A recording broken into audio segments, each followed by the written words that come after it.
My husband died just a year ago, and people say, "How are you doing? Are you really lonely?" And I have to say, no, I'm not. I'm not lonely. I mean, I miss Russell. He was a wonderful man. We had a really good marriage. As much as I have grieved that, it's not as if I sit sort of thinking, oh, if only, and have nothing else to do. I am so consumed with making sure that I can teach as much as I can while I still can. There is something more important about being alive, and that's where your purpose comes.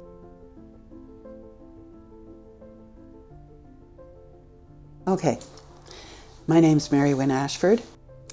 What I'm currently doing is I'm speaking to students, and both high school and university students, as well as to service clubs, so older people, talking about the current danger of nuclear war.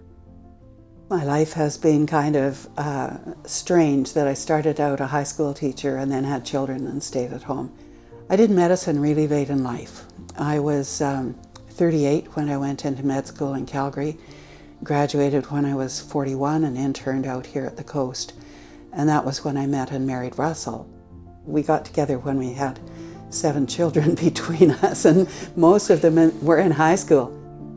I happened to go to UVic and listen to Dr. Helen Caldicott talking about the threat of nuclear war, and I had never thought about it at all. I'd just been, oblivious. But after she spoke, I thought, thank goodness Helen is doing this, and thank goodness I don't have to. She had said, if you are a doctor, we need you to work on this issue. If you're a mother, if you're a woman, if you're a journalist, if you're a teacher, you have to come and take action, because it's going to take all of us if we're going to save the planet. And I thought, well, everybody but me.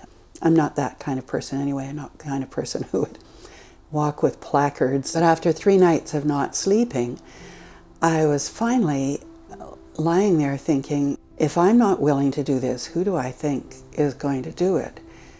And I thought, I wonder if there's a reason that I'm alive right now with these abilities and these experiences. So I told my family that I was going to start getting involved. My husband Russell was in the British Navy when he graduated from medical school, and he was an observer at the hydrogen bomb tests in the South Pacific. So when I said I'm going to have to get active, he then told me about this experience and how seeing the hydrogen bomb had been so horrifying for him. And he said, if you will take this on, I'll take care of the kids. A woman came in to see me about her asthma, a woman in her 60s, and she said, actually, my asthma's fine, but I came to tell you that my granddaughter, who's now in grade 6, had to do an assignment at school about my personal hero, and she wrote about you. And I said, oh no, what did she write? And she wrote, when I was in grade 2, Dr. Ashford came and spoke to our class, and she said, if there is something wrong in this world, it's up to you to stand up and try to change it. I did not say that. I promise you I did not say that. But that's what she got from my talk. And that's really important to me. Somehow in telling stories, in talking about what I do, in talking about what all of us can do, that somebody actually does do something.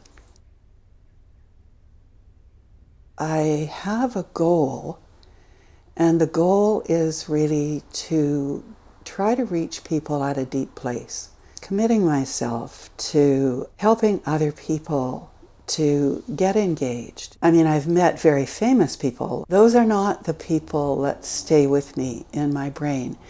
It's the courageous, ordinary people. I can't tell the next generation what to do. I can only say you have to engage.